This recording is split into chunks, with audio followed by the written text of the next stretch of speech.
Dumbo. C'est le printemps, et le cirque est prêt à partir en tournée. Or, cette nuit, un groupe de cigognes survole les tentes et les roulottes. « C'est ici, » prévient l'une d'elles. « Approchons-nous. » Bientôt suspendus à leur parachute, les petits paquets descendent lentement vers le sol. L'un d'entre eux atterrit chez Madame Jumbo. « Ouvrez-le vite, ma chère, » disent les éléphantes. Madame Jumbo défait le nœud et découvre un adorable éléphanteau. Mais en s'étirant, le petit dévoile d'immenses oreilles. « Avez-vous jamais vu rien de pareil ?» se moquent les éléphantes. « Qu'il est comique. Comment allez-vous l'appeler ?»« Je l'appellerai Dumbo, » répond Madame Jumbo, en serrant tendrement son fils. « Et peu importe ses oreilles. À mes yeux, c'est le plus beau des bébés. »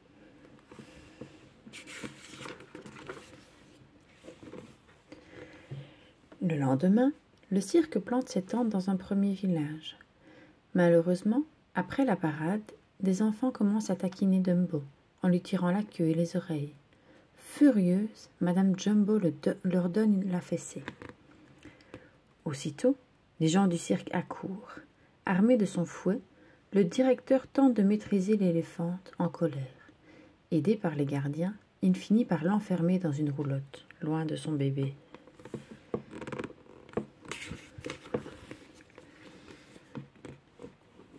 Laissé tout seul, le pauvre Dumbo trouve refuge dans une mule de foin. Apitoyée, la souris Timothée décide de l'aider. « Coucou Dumbo, n'aie pas peur, je suis ton amie. Nous trouverons un moyen de libérer ta maman. Et moi, je les trouve très belles, tes oreilles. » Encore un peu triste, Dumbo suit son nouvel ami. Soudain, ils entendent le directeur du cirque se lamenter dans sa tente. « Rien ne va plus. Les gens sont las de nos numéros. Il nous faut du nouveau, du jamais vu, ou nous perdrons nos spectateurs. Si seulement nous pouvions trouver une autre chose que ce que l'on voit partout. Mais quoi ?» Enfin, l'homme éteint sa lampe, avec l'espoir que la nuit lui portera conseil. Timothée, qui regarde Dumbo, a alors une idée.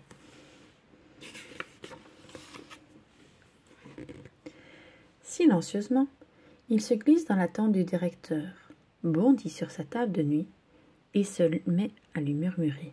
« Je viens dans ton rêve pour te parler de Dumbo, l'éléphanteau aux grandes oreilles. Il sera la nouvelle étoile de ton cirque. Imagine une pyramide de 6 éléphants. Puis Dumbo apparaît, saute et atterrit au sommet. Le public applaudit, c'est la gloire. » Le lendemain matin, le directeur se réveille tout joyeux.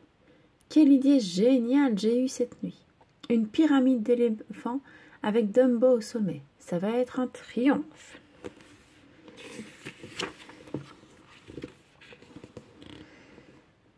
Hélas, les choses se passent très mal le jour de la représentation, car le pauvre Dumbo glisse sur l'une de ses oreilles et heurte le gros ballon sur lequel est jugée la pyramide.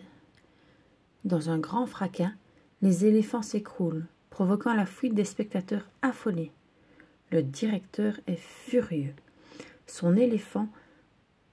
Ces éléphants n'ont plus très fière allure, avec leur barandage. Quant à Dumbo, jugé trop maladroit, il est désormais obligé de faire un numéro avec les clowns. Tous les soirs, il doit sauter d'une maison en flammes. Puis, les clowns qui font mine de l'attraper le laissent tomber au dernier moment, dans une grande bassine de crème fouettée. Tout le monde rit beaucoup, sauf Dumbo. Pour le consoler, après une toilette soignée, Timothée l'emmène visiter sa maman, toujours prisonnière de sa roulotte.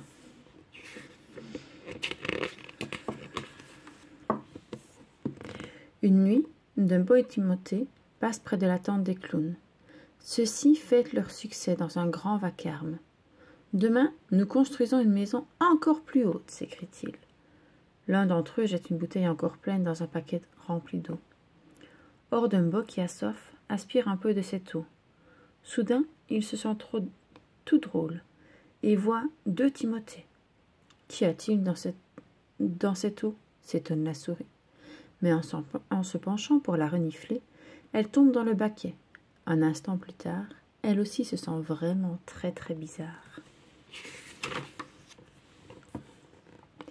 Le lendemain matin, les deux amies sont réveillées par des corbeaux hilars. Un éléphant dans un arbre, avec une souris sur la